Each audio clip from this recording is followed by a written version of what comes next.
শপথ নিলেন চট্টগ্রাম বিশ্ববিদ্যালয় কেন্দ্রীয় ছাত্র সংসদ চাকসু এবং হল সংসদ নির্বাচনে বিজয়ীরা। বৃহস্পতিবার বিশ্ববিদ্যালয়ের সমাজবিজ্ঞান অনুষদের অডিটোরিয়ামে শপথ গ্রহণের আয়োজন করা হয়। শিক্ষার্থীদের প্রত্যাশা, শপথের পর ইশতেহারে দেওয়া প্রতিশ্রুতি বাস্তবায়নে কাজ করবেন তারা। তামিম আহমেদ শরীফের পাঠানো তথ্য, চিত্রিয়া ডেস্ক রিপোর্ট। সকাল থেকেই চাকসুর নির্বাচিত প্রতিনিধিরা উপস্থিত হন সমাজবিজ্ঞান অডিটোরিয়ামে। প্রথমে কেন্দ্রীয় সংসদের শপথ পাঠ করান উপাচার্য।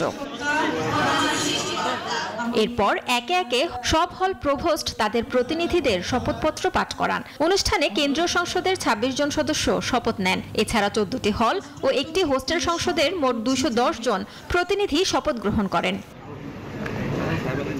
চাকসু নির্বাচনের বিজয়ীরা জানান, শিক্ষার্থীদের দেয়া প্রতিশ্রুতি রক্ষা করতেই কাজ করবেন তারা।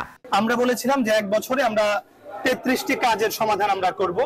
সেই ৩৩টি কাজের সমাধান আমরা যেদিন করতে পারবো সেদিনই হবে আমাদের প্রকৃত অর্থে বিজয়। নেতিবাচক কোনো দাগ কাটে এই ধরনের সকল কিছু থেকে আমাদেরকে দূরে থাকা দরকার। আমি এতটুকু আহ্বান রাখতে চাই। আমার চিন্তা হচ্ছে বিশ্ববিদ্যালয়ের শিক্ষার্থীদের কল্যাণ। সেখানে কে কোন দলের, কে কোন মতের, সেটা আমি কখনোই চিন্তা করছি না। চাকসুতে আমাকে শিক্ষার্থীরা নির্বাচিত করেছে শিক্ষার্থীদের কল্যাণে কাজ করার জন্য। প্রধান নির্বাচন কমিশনার বলেন, বিজয়ী প্যানেল শিক্ষার্থীদের হয়ে কাজ করবে, এমনটাই প্রত্যাশা তার। এই কার্যক্রম শুরু হওয়ার পর থেকে তারা যাই বলছে নিয়মতান্ত্রিকভাবে, আমি তো প্রত্যেককে বলছি, প্রত্যেকের কথা আমি শুনবো। শপথ গ্রহণ অনুষ্ঠানে উপস্থিত ছিলেন সাবেক জিএস মাহমুদুর রহমান মান্না। আগামী নির্বাচনে সমস্ত রাজনৈতিক দলগুলোর ম্যানিফেস্টো দেখতে চাই। তোমাদের ম্যানিফেস্টোতে কোনো পজিটিভিটি আছে? এই শপথের মধ্য দিয়ে দীর্ঘদিন পর চট্টগ্রাম বিশ্ববিদ্যালয়ে শিক্ষার্থীদের প্রত্যাশিত গণতান্ত্রিক পরিবেশ ও প্রতিনিধিত্বমূলক ছাত্র রাজনীতির নতুন সূচনা হলো।